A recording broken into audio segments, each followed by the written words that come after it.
All right, so the last game I want to talk about this week is Illinois versus Penn State, a top 20 matchup in the Big Ten. Pretty big game for both these teams. Illinois so far has looked good this year. They've got two top 25 wins, one over Kansas, which lost to West Virginia yesterday. So I don't know how good that win is, realistically.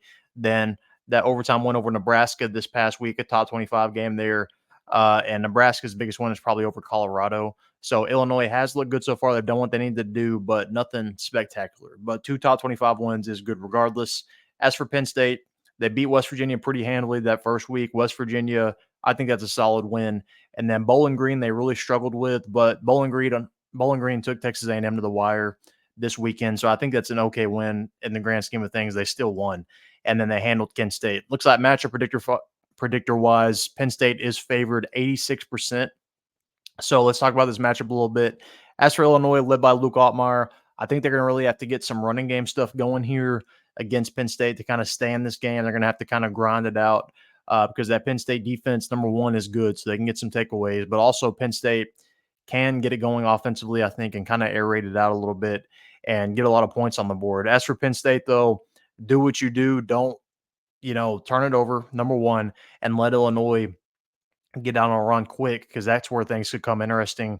And hopefully that is what happens from a viewer perspective. Hopefully Penn State turns it over a little bit so Illinois can get a little lead because I think Penn State is definitely the better team here.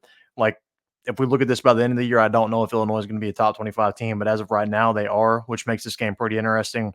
I'm pretty high on Penn State, though. I think they are a playoff team, even though they did, look okay against Bowling Green. But I think that West Virginia win is a solid win. But give me Penn State here, and I don't think it's going to be close, to be honest with you. I think, number one, their offense has too much speed, too much talent. Number two, their defense is just a top 5 defense in the country. I think they're going to shut down Illinois, and I see Penn State winning this game probably, like 30-something to probably similar to that West Virginia score, like 30-something to, 12, 17, somewhere in that range. So I think Penn State wins this game and probably pretty handily. But who do you think wins this game and why? Let me know down in the comment section. Subscribe for more.